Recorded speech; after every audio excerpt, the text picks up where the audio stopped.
Hello everyone, welcome back to Miseducation Podcast Season 6 in our own voices, where our students examine the lives they live in the New York City school system. My name is Renika Jack and I'm your host.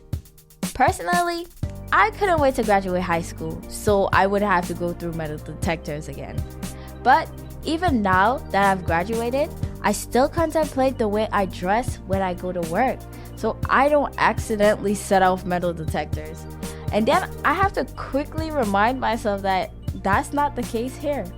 But thousands of New York City students know how annoying and frustrating it is to go through metal detectors in the morning at school.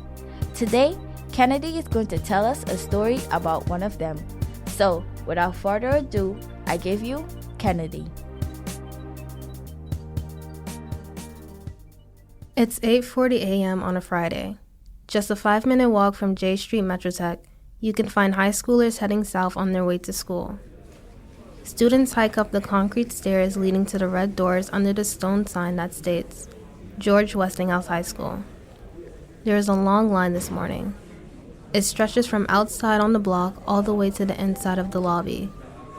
Everyone is squishing together, trying to get inside quicker as they're already 10 minutes late to their first period class.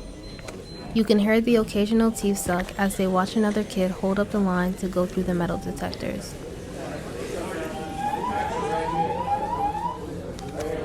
One of the teachers is shouting, "Go to class, ladies and gentlemen. You all have first period. Let's go." The security guards shout at students as some make their way a second time through the scanning machine, and some are pulled to the side. Why? To get body checked, of course. The beeps of the wand echo throughout the space as the security guard waves the device across the student's body, only to pick up the metal of their jacket zipper. I mean, you can never be too sure around here.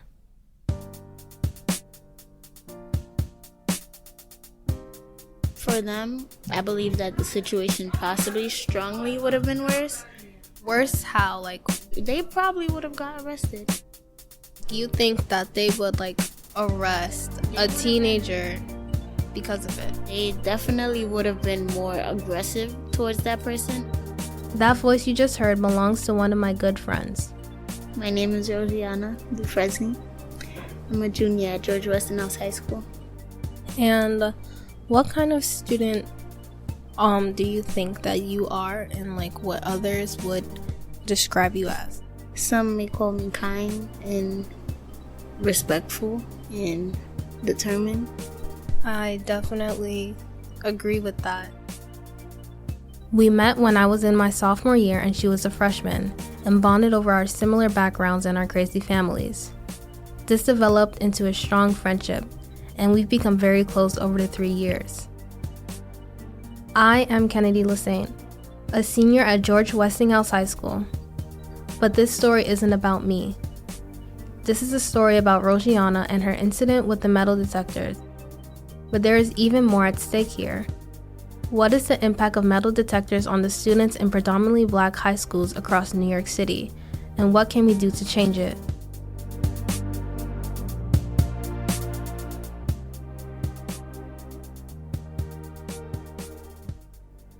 Metal detectors have been implemented in the New York City school system since the 1980s. At the time of this recording, over 90,000 New York City students go through metal detectors each morning. That's about 1/3 of all New York City public high school students. But metal detectors aren't at every high school. If you're a black student, you're 3 times as likely to have to step through a metal detector every morning than if you're white or Asian. My high school, George Westinghouse, has 714 students. 93% are black or Latino. It's had metal detectors since the early 90s. Metal detectors are a huge part of Westinghouse culture, quickly blending into the lives of the students and staff. The practice of rechecking pockets and belongings before stepping in front of these devices lodges its way into the minds of kids as soon as they begin high school. Any sort of personal item in your bag is thoroughly inspected by security. Everything is seen as suspicious, as they watched intently from tiny TVs placed on top of the conveyor belts that haul your items. It made me feel like they were looking at me as if I was a criminal, as if I would, intend to hurt somebody, which were never my intentions. On September 17th, 2021, Rojuiana traveled to school just like any other day. It was a Friday too, so it's the end of the week. I'm thinking that's gonna be a good day, but everything just turned. I didn't think that was gonna happen. Yeah, because I remember some of that day, you texted me about bacon, egg, and cheese or something. I don't know. It felt normal, and then you texted me oh, I might have to be sent home, and I was like, what? That day, when she went through the metal detectors, she was pulled aside for carrying items in her bag that seemed harmful. So I had bought this self-defense kit. It was a mace, I believe, pepper spray, and a stun gun, and something else that I don't remember. She carried these items because she gets off of work late and feels the need to protect herself on the subway. It's pretty scary, especially going home in the nighttime, because that's when, everything gets weird. It's dark outside. So if something were to happen to me, then I wouldn't really know who to, call for help. When she got pulled aside, she didn't think too much of it because problems with the metal detectors were nothing new to Rojuiana. How often do you think you go through a difficulty? Almost every day. They're telling me go again, oh, take off your jacket, let me see what's in your bag, or they're asking, oh, do you have such and such in your bag? And then they're checking it. It's just very annoying. And the strange thing about that day in September was this was actually not her first time bringing the self-defense kit to school. For some reason, the detector had just never picked it up before. I always carry, the equipment in my bag because, sometimes I go to work after school, sometimes I don't, but you never know who's outside. After the metal detector went off, security guards searched her belongings. It just made me feel very uncomfortable, I had no privacy. Rojuiana didn't feel like she was doing something wrong and didn't see herself how others were viewing her. It made me feel like they were looking at me as if I was a criminal. She felt like she had no one to confide in, no one to advocate for her. It just made me very frustrated and angry. I wanted to cry. I actually did cry because this was the first time something like this happened to me. So it just made me so uncomfortable. It made me not want to be in the school. Usually when a student is under stress, it's the norm for them to confide in a teacher or a social worker they trust. Rojuiana didn't have access to either of those options. So at first the principal had came and I was speaking to the principal because I was very frustrated, and also they had asked me to go to the security office, and there are some security guards that I know, and all the security guards that I knew, they weren't there. So I felt like I really didn't know who to go to. And also recently I had somebody who passed away. My guidance counselor recently passed away, and with her not being here and not knowing who to go to, it was just a lot going on. I felt like I was gonna have an anxiety attack. Part of what was so confusing and upsetting about this situation was that she didn't know she wasn't supposed to bring these items to school. Remember, this was the beginning of the school year, and schools had just reopened after a year and a half of remote learning. I haven't been to school in a minute, and when I first came to school, I didn't have those kits because I wasn't working then. And I honestly didn't feel like those items were something that you weren't supposed to bring to school. They never, sat me down, told me, hey, this is what you're supposed to bring, this is not what you're supposed to bring. In the end, the items were confiscated by the police, but Rojuiana got left off the hook because of her 3 years of good behavior as a student. I just felt so uncomfortable because somebody's telling me something, somebody's telling me something else, and there's just so much going on.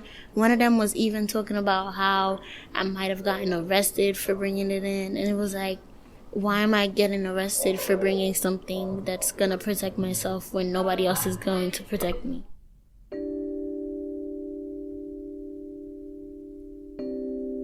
I wanted to know her opinion on metal detectors being in the school because of the situation she went through. When I asked her what needed to be done to prevent more situations like this in schools, Her response surprised me. I believe that there should be less metal detectors over here and more trust into us, and that there should be more metal detectors where they really need it. So you think the answer to metal detectors being placed in predominantly black schools is to place them in more schools?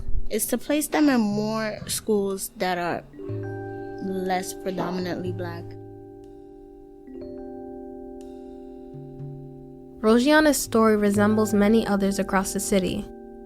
According to the NYPD, an increase in random metal detector searches in October 2021 has been successful at uncovering many weapons carried by students in the school. But why are students bringing weapons to school in the first place? According to the newly appointed school's chancellor, David Banks, the rise of students bringing these weapons to school is a result of feeling unsafe. If a school with metal detectors is supposed to be more safe, then why are students bringing more self-defense items? And why do students feel as if security officers and staff are so hostile towards them? My name is Kevin Hernandez. I am the 12th grade school counselor at Westinghouse High School. Mr. Hernandez has been a counselor at Westinghouse for 6 years now. I wanted to get his take on all of this. I would describe my role as being first an advocate for my students. I like working here just because I'm able to follow my students from 9th grade all the way to senior year for 4 years, so that allows me to build trust with them. He's seen a lot during the years and encountered many people in Rojuiana's situation. Yeah, I mean, there's students that have come in, this year, that they come in with like pepper spray, we'll say, and that would be considered a weapon. But there's the other side to it where it's like, they have the pepper spray not to use it here, but as a form of protection, and the parents know that they have the pepper spray. I wanted to know what Mr. Hernandez thought about the metal detectors. I think that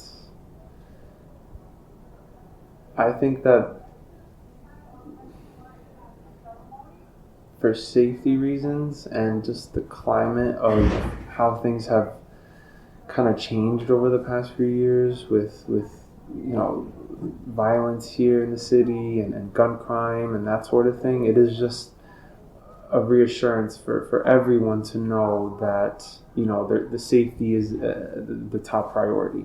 But I do see the negative side of it too. But I'm talking in general. Okay. Yes or no to like metal detectors? Yes. Yes. But with an asterisk. Can I say that? I'm saying yes, but there needs to be more work done for everyone to understand why they're there, who put them there, why they're here and they're not other places. So I say yes, but because again of literally having to do that every single day, having to I don't have to do it. Yeah, how come I don't have to do it? Staff doesn't have to go through metal detectors. Staff doesn't have to go and I would say if I had to, I wouldn't be no, I'm not doing the students have to do it. Why I'll do it as well. I don't have an issue doing that. If that's gonna make people feel like things are a little bit more equal, but that's just one level of it. There's other layers to it. So even though he's not fully pro metal detectors, my definitive answer is yes.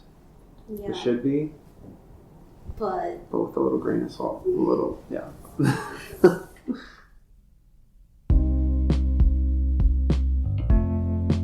Hearing others' perspectives, mine actually shifted a little. Before the interviews, I was fully against metal detectors and didn't support them being placed in the school system at all. Now I'm confused. I understand that metal detectors are here to keep students safe, but the way the DOE goes about it feels biased and unjust. Making only students pass through metal detectors, and on top of that, placing those metal detectors almost exclusively in predominantly black and brown schools feels like a slap to the face. It sends a message that some students are more dangerous than others. One thing I am certain of, Metal detectors negatively affect the students who are placed in front of them each morning. Staff's suspicion and mistrust towards the students programs them to constantly see each other as a possible threat. That doesn't sit well with me. School should be a place of learning and care, not a place where you feel like a walking target for a potential bad situation. I may not know what the full solution is, but I do know that our education system needs to change the way it views its students. It needs to change the criminalizing message it sends us each morning as we wait outside in that long, cold, single-file line. For the Miseducation Podcast, I'm Kennedy Lassane.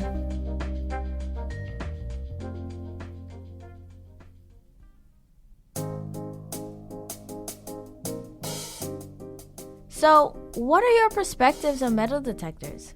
Because I'm with Kennedy on this one. I wish there was a way to settle this discussion once and for all. Kennedy wrote and reported this episode with editing and production support from Mira Gordon and Taylor McGraw.